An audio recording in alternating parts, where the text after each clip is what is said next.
Hi everyone, welcome to lab exercise 2.4 where we will learn about cellular respiration, photosynthesis, and fermentation. As you can see, we have quite a few materials. That is because we're going to be setting up two experiments simultaneously. We're actually going to skip this first page and go straight to the second page. We're going to first set up an experiment about photosynthesis. Photosynthesis is the process by which plants take carbon dioxide from the atmosphere, water, and the energy from sunlight to produce sugar. The formula is as follows: 6 carbon dioxide plus 6 water. The plant will undergo photosynthesis with the help of the energy from sunlight to produce 1 glucose molecule, C6H12O6, and has a byproduct of oxygen. Now what we're going to use is bromothiamyl blue. Bromothiamyl blue is actually a dark green pigment which acts as a pH indicator. It appears blue in solution with water due to the pH of water. It will, however, turn very yellow in the presence of carbonic acid, or any acid, but in this case, carbonic acid.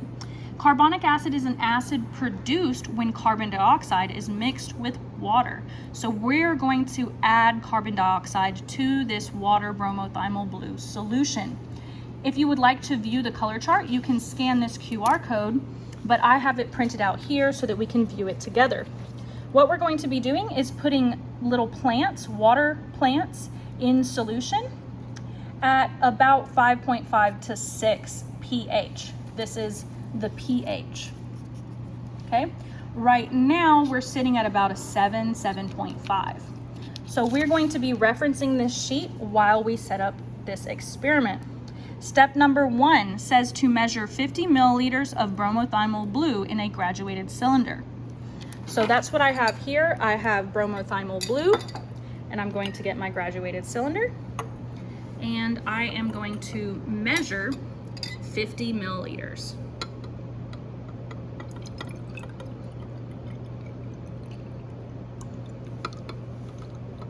And we can now see this beautiful blue color, I'll show it in the sunlight, of the bromothiamyl blue solution. The next step, however, step number 2, is to take a straw and blow into the graduated cylinder. So this part is a little tricky. We're going to put the straw about halfway down, and I'm clenching over the top of it because when I blow the bubbles, it will splash. So I will blow into the straw.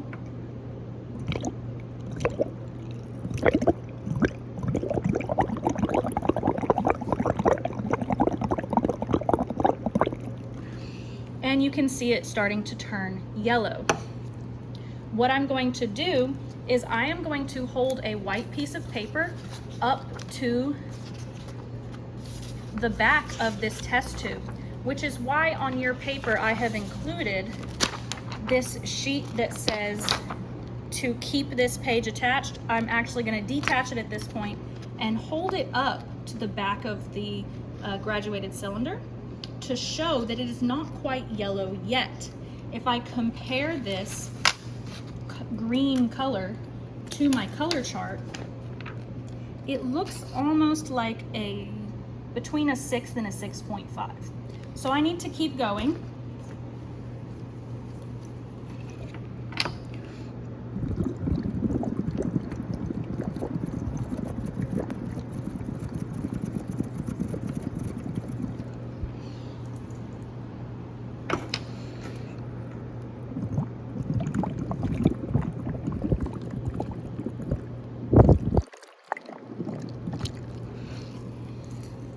Okay, that is looking very yellow now. So I think I'm ready.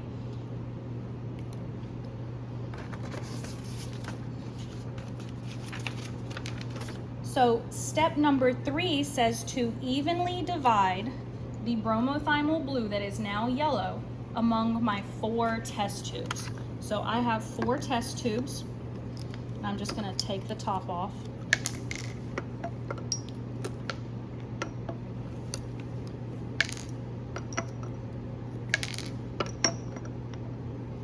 And I will evenly pour bromothiamyl blue into each one. It should be about 10 milliliters each, but it does not have to be exact. And if I agitate it too much, oxygen can get mixed in there, and we don't want that. So I'm trying to make clean pores without mixing the solution too much. Okay, that's about even. And we can put our blank sheet of paper behind it, and we see that greenish yellow color. It probably could be a little bit more yellow, but we're gonna stick with what we have. Number 4 says place the clippings in the water plant. Place the clippings of the water plant into the test tubes. So we're gonna do it according to this graph where we have nothing in the first, we have the 2-inch clip in the second, the 4-inch clip in the third, and we're also gonna put a 4-inch clip in the fourth, but then we're gonna wrap it in aluminum foil. I have my water plants here, and I'm going to use my tweezers.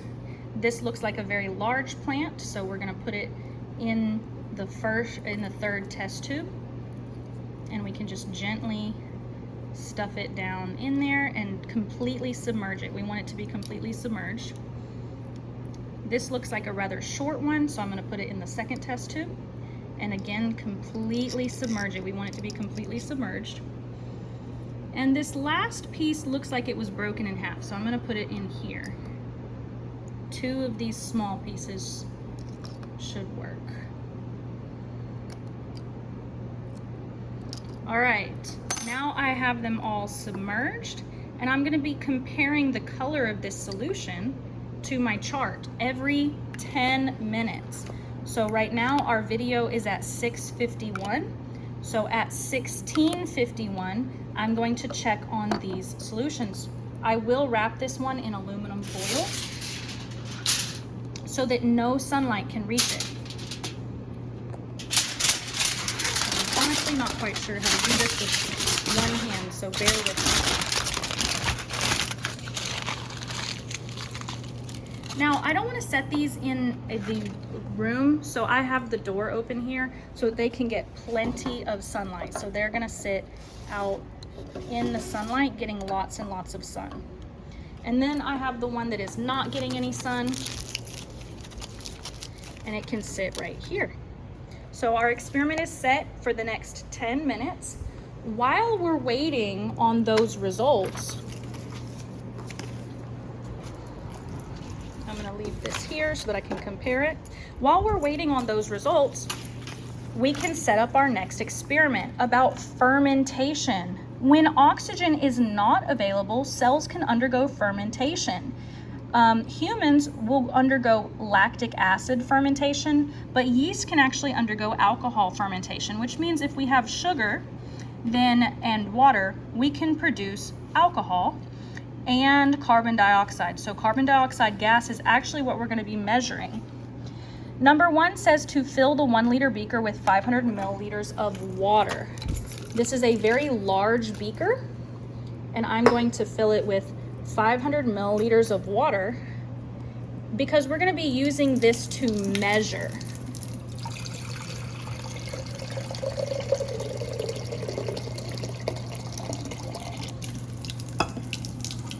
That is 500, maybe a little bit more.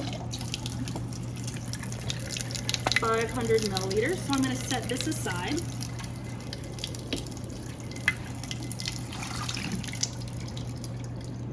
Next, it says to label 3 Ziploc bags. So I have 3 Ziploc bags, and I'm going to label them according to this chart. It says sucrose, cellulose, and amylose.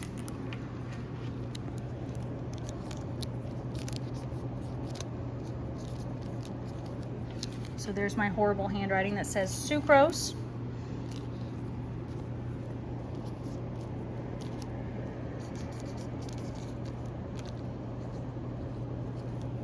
Amylose, and the last one should say cellulose. Cellulose. Now that I have those 3 labeled, I need to put the sugar inside of the bags. So for cellulose, I have a cotton ball, and I'm going to add a cotton ball to the cellulose bag. cellulose. For amylose, I'm going to use potato starch. So I'm going to put 1 teaspoon of starch into my bag.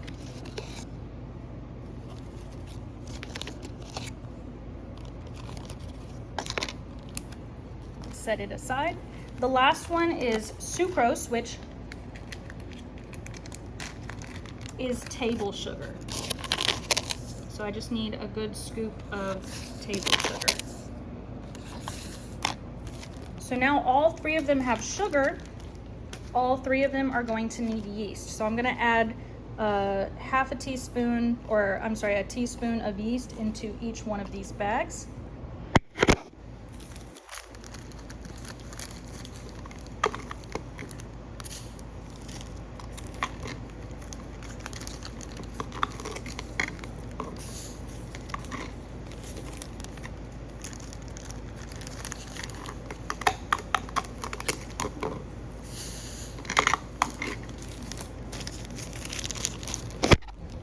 I have the yeast in my bags.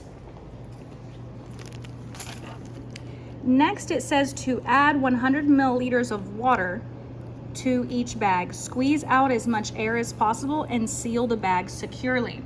So I have this beaker, and I'm going to fill it with 100 milliliters and put 100 milliliters of water into each bag. I'm going to put the phone down for this step.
At this point, I have a bag with amylose and yeast, I have a bag with sucrose and yeast, and I have a bag with cellulose and yeast. So I'm going to put these in the oven, and I'm going to check on them in 5 minutes, 5 to 10 minutes.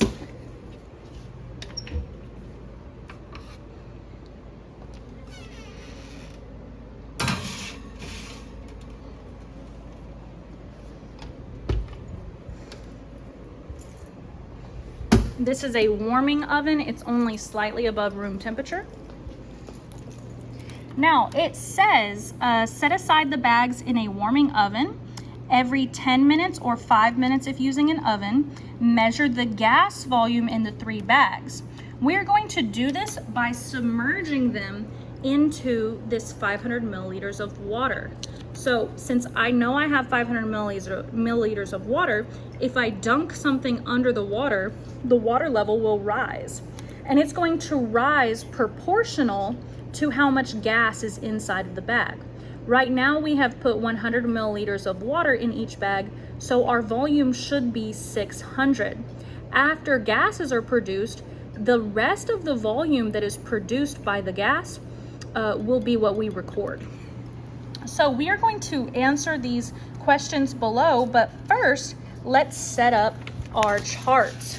So for photosynthesis, I have a chart that says green, red, and yellow for the control, the 4-inch, and the 2-inch. We are also going to have a black line for the 4-inch that is covered in aluminum foil. Down here at the bottom says time in minutes. We're gonna start out at 0 minutes, and then we're gonna check it every 10 minutes. for 40 minutes. So it's a little bit of a long lab, okay? Here, the estimated pH, we are going to measure. We're gonna start out at 6 or 5.5 right here. We should skip one and go to 6, skip one and go to 6.5, skip one and go to 7, skip one and go to 7.5. So this is the distance, or this distance is half of a pH. At the bottom for our fermentation, we're going to start out at 0 minutes, but our experiment, we're gonna check on it every 5 minutes. So we have 5, 10, 15, 20, 25. We're only gonna work until 25 minutes. So we're also going to measure this, we're gonna record this with sucrose, amylose, and cellulose with different colors. The gas volume, we're gonna start out with 100 milliliters because this is the volume that we're starting out with. Any more than that, 150, 200, 250, 300, and 350 should be enough. So I just used every other rung. We're going to fill out these charts together, and I'm going to use these crayons to keep the colors organized. So it says red for the 4-inch, we are all starting out with a pH of about 6. So I'm going to start everybody out at this level. Yellow is going to be the control. It's also starting out at this level. And then green. So everybody is starting out right at about 6. Down at the bottom, we have yellow for sucrose, red for amylose, and green for cellulose. So again, at 0, we should all be starting out at the same point. Now it has been 10 minutes, so I'm going to check on my plants. I need to look at the color of my plants and compare that color to this chart. So if I am looking at the plants,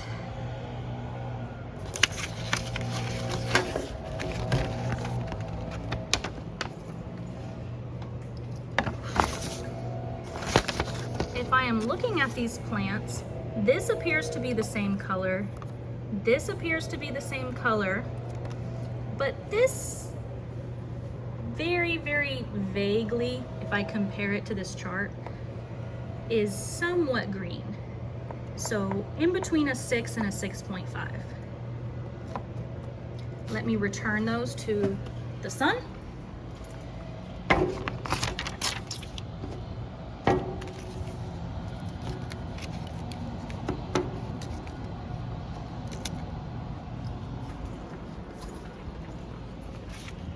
Okay, and we're going to record our work for 10 minutes. So for 10 minutes, the green, the 2-inch plant, stayed the same at a pH of 6. The red 4-inch plant maybe was just a little bit higher, not very much higher. And then the yellow control was also at a 6. So we can connect these dots to make a line graph. So this is the beginning of our graph.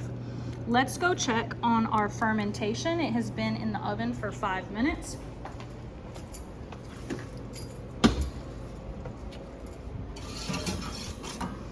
And visually, I don't see very much difference, but we're gonna measure them.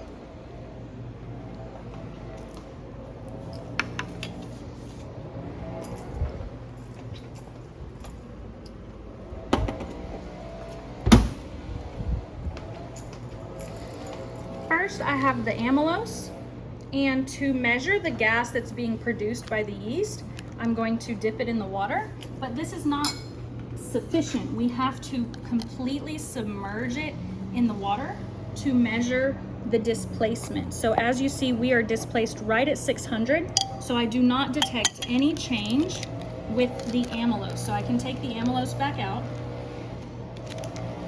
With sucrose, I'm going to submerge it completely in the water, and I can see with the sucrose, I'm still right at 600, maybe a little more than 600, but right at 600. Here with the cellulose, I'm completely submerging it, and again, right at 600. So I will return these to the oven.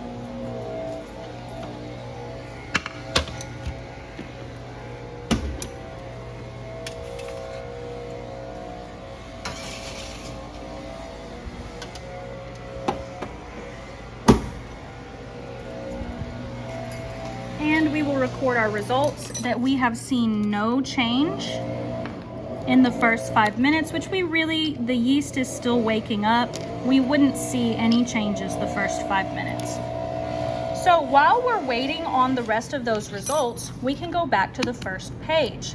The first page is talking about cellular respiration. If you would like to learn more about cellular respiration, you can scan this QR code and go through the interactive.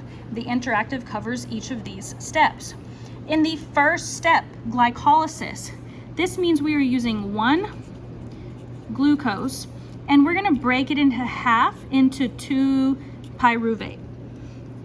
Glucose starts with the investment phase and it ends with the payoff phase. This also is happening outside of the mitochondria in the cytoplasm. So not inside of the mitochondria. This is also anaerobic, meaning it does not need O2. Other products produced by glycolysis is 2-NADH. And this is really important because we need that hydrogen, but it also carries 2 electrons, which becomes important later on. We only produce a net profit of 2 ATP. That's because it took 2 ATP to get started, and then we earned 4 ATP in the payoff phase, so we gained a net of 2 ATP. Acetyl-CoA formation or pyruvate processing, the pyruvate is turned into acetyl-CoA.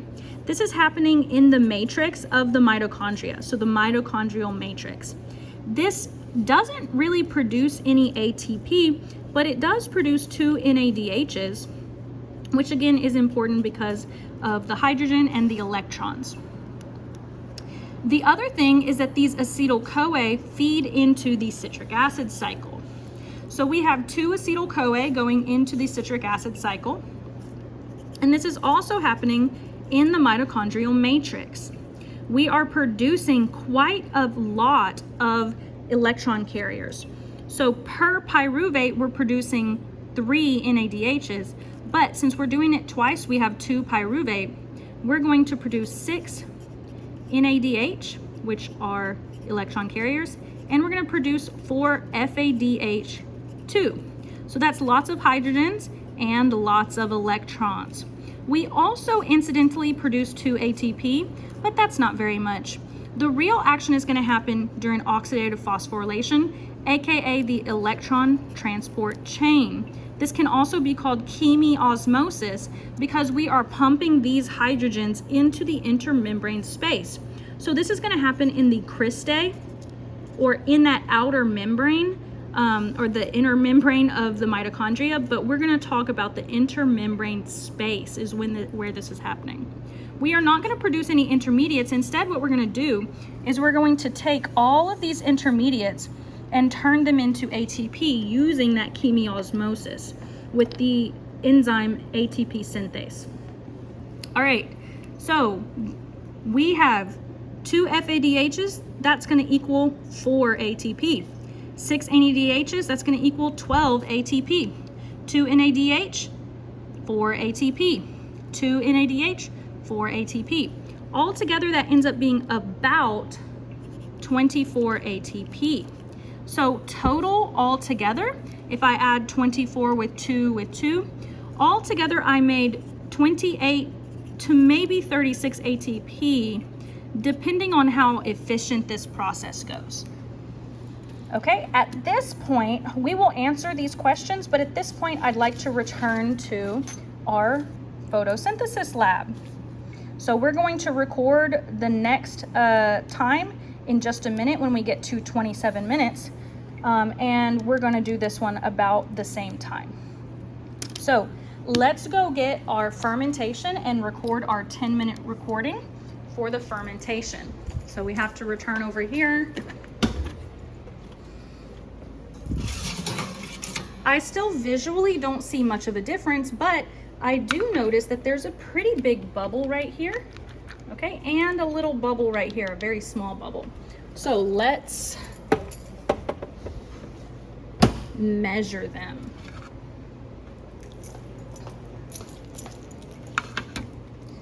All right, first up, I'm going to measure the cellulose, which looks like it actually has leaked.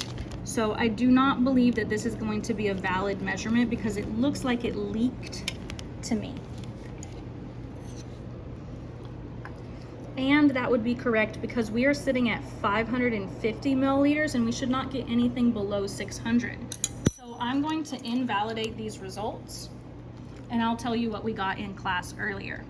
Let's measure the sucrose. I'm gonna double check and make sure that this is sealed very well. We're gonna dunk it.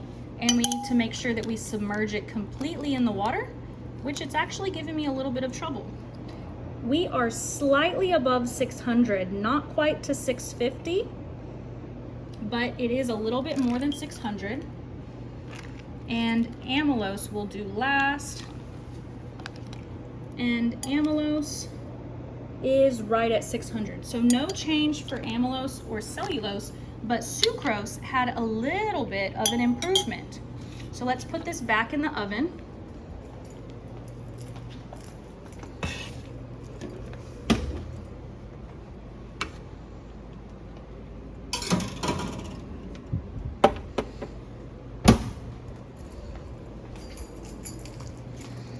What we're going to do is at the 10-minute mark, green is cellulose. Cellulose did not change. And in fact, we're going to invalidate these results and we are not going to be able to chart it past this point. The amylose, which is red, also did not change, so it's going to be at the same point. But the yellow, the sucrose, actually has like a little bit more, not very much more. Now let's check on our photosynthesis. All right, let's bring this inside because it's just a little bit too bright. And we're going to compare our results to this chart. This still looks very yellow. If I am comparing these two, let me see if I can set this right here. If I'm comparing these two, I'm gonna say that this one is a little bit more green, just ever so slightly greenish. So I would call this a 6.25. It's not quite a 6, maybe a 6. This is a 6. And I would call this a 6.25. This one, it may be hard to see, but it is very blue at the top. It's very blue right at the top. So it is undergoing photosynthesis.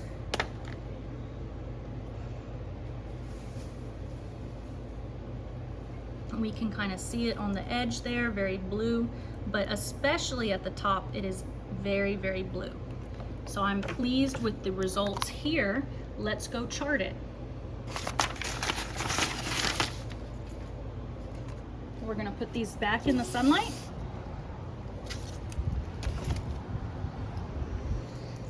And we're gonna chart. So if I compared it to my chart, the green line for 2-inch is going to be a little bit, maybe a 6.25. The yellow line, the control, is still at a 6. But this one is actually doing pretty well. It looks like a 6.5. So we're having a little bit of a divergence here. We're gonna check these again in 10 minutes, and we're gonna check these again in 5 minutes.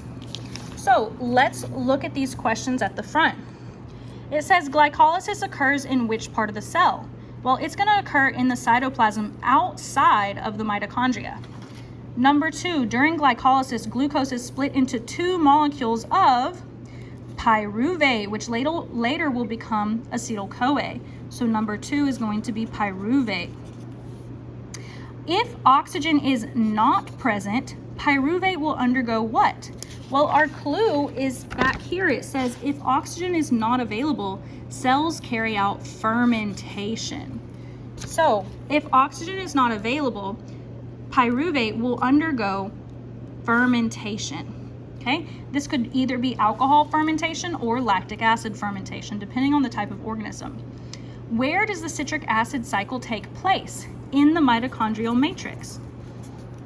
Where in the cell is the electron transport chain? Well, it's in the outer membrane or the inner membrane, the intermembrane space or the cristae. If the mitochondria kind of looks like this, it's going to have an inner membrane. And this space right here, this is where the electron transport chain is going to flood all these positive ions. So the electron transport chain happens along this membrane right here. In the final stage of the electron transport chain, what enzyme creates ATP? That is easy. ATP synthesis happens with ATP synthase. What powers this enzyme? Well, the enzyme isn't powered by ATP because it's making ATP. It's actually powered by a concentration gradient of positive ions. So it's not just the positive ions, it's actually the concentration gradient of the ions, because in this intermembrane space, we have pumped tons and tons of hydrogens, which have a positive charge.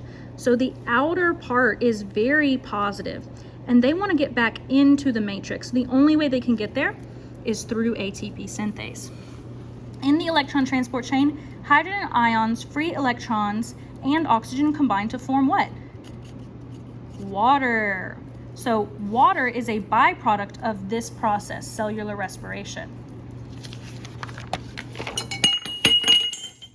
I did just break a graduated cylinder, so thank you for your patience as I mess things up. All right, we are going to be able to answer the questions down here. It says, if fermentation is occurring, the bag should fill with gas. What gas is being released? So what I'm going to do is I'm going to look at my chemical formula, and I see a gas here, CO2. So the gas is going to be carbon dioxide, or CO2. Which carbohydrate was the best fuel source? Well, we need to wait on that one. Number 3 says, look at the molecular structure of the sugar compared to these artificial sweeteners. If you did the same experiment with artificial sweeteners, what kind of results would you expect? So here I have sucrose and sucralose, which are sugars, and here I have aspartame. You can see that chemically, these two are very similar to each other. They're both a disaccharide connected by this oxygen bond. Aspartame, however, is actually going to be structured a lot more like an amino acid, and it is not related to sucralose. So my hypothesis would be that yeast would have a very hard time digesting this, which is why these artificial sweeteners are great low-calorie sweeteners, because we can't digest them. There's calories in there, but we can't digest it and utilize it for fuel. So I would expect lower results, or not as good results for the aspartame. So lower fermentation happening here. Number 4 says corn is often used to make biofuels through alcohol fermentation. Is corn an ideal food source? Well, there's no real answer here, because you could support your argument for yes, and you could support your argument for no. So on number 4, what I'd like you to do is tell me what you think. Do you think corn is a good food source? And what is the impact of growing corn as a food source? Fuel source. All right, let's go back to our experiment. We are at 35, so I'm gonna check this one in just a second. We're gonna check this one first. So for fermentation, we're gonna check our volumes, and then we're going to check our photosynthesis.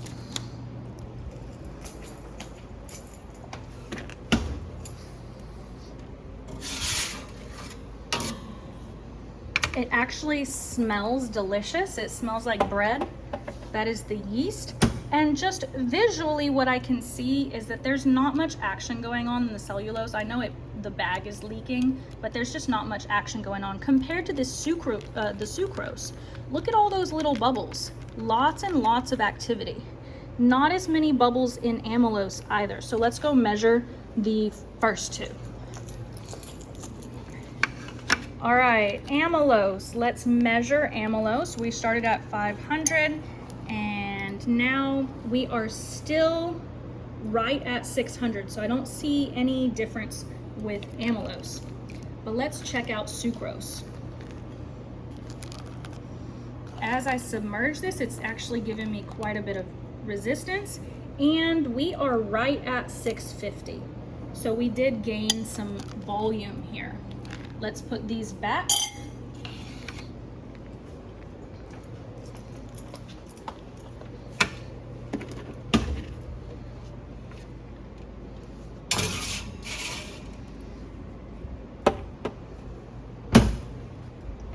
And let's check on our plants.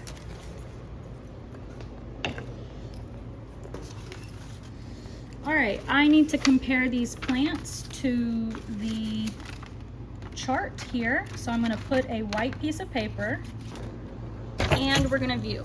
This still very much looks like a 6. This looks like a 6.5. So if I hold it up against this white piece of paper and I hold it into the light, it looks pretty green. So we're gonna call that a 6.5. The next one, if we hold this one up to the light, it's looking very blue. You kind of have to look past the leaves of the plant because this plant is a pretty big plant. But we can especially see the blue color if we take this little cap off. And we can see that blue color right there.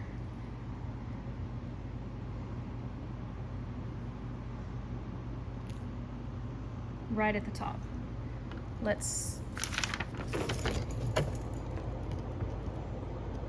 So if I were to compare this to my chart, I would call this a maybe even in between a 7 and a 7.5.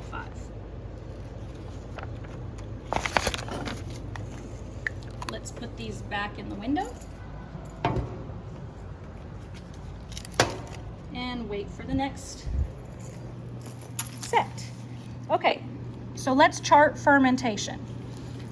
Fermentation, I did not see any difference with the amylose. The amylose is still at the same level, and I did not see any difference with the cellulose. The cellulose is still at the same level. But now I definitely have 150 milliliters of gas, or actually 50 milliliters of gas because 100 milliliters was the volume of the water. So we have definitely 50 milliliters of gas here. So our chart is starting to show that there's a big difference between amylose, cellulose, and sucrose. Sucrose tends to be doing the best. Let's look at the photosynthesis. Now we're at 30 minutes for photosynthesis. And what we saw with the control was nothing changed. We're still doing okay with the second one, maybe a 6.5. But this last one, it looked almost like a 7 or even above a 7. So we can see that this larger plant is photosynthesizing a lot more than the smaller plant. That's simply because there's more chlorophyll or more chloroplasts undergoing photosynthesis, releasing oxygen into that water. All right, now that we have completed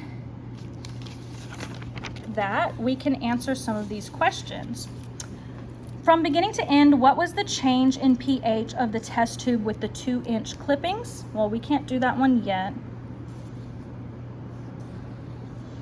All right, we can do number 3, discuss with your partners what might be the explanation for the difference in the results. So we've already seen a big difference between the 4-inch and the 2-inch, and that is simply because there's more chlorophyll.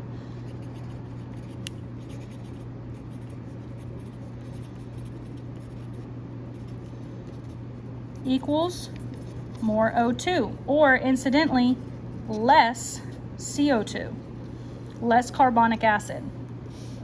Was there a change in the pH in the control? So far, no, because there's no plant undergoing photosynthesis there.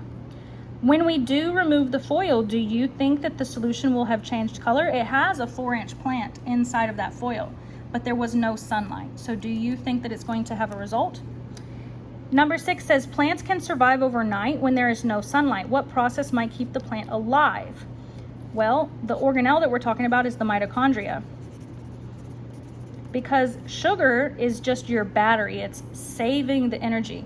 The mitochondria will actually make the ATP even in the dark, and so the process is going to be respiration.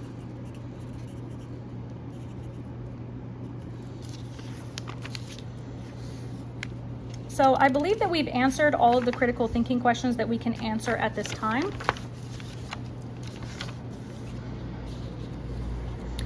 What's going to happen for the rest of the fermentation is that sucrose is a much better fuel source, and we will actually get up to about 300 to 350 milliliters of gas. Amylose, after this point, amylose actually starts catching up, but it takes longer, so it's not as strong of a reaction. Cellulose is a horrible food source. Cellulose is not a good food source, so it's not going to produce any gas. As we continue this, we are going to max out at about 7 to 7.5, so in between 7 and 7.5. That's as high as the pH is going to go. So the 2-inch clipping actually has a chance to kind of catch up to it, but the control stays at a lower number, or actually a higher pH, higher acidity. Now, our plant that was inside of the tin foil, it is not going to undergo photosynthesis the way that the 4-inch plant did because there's no sunlight available.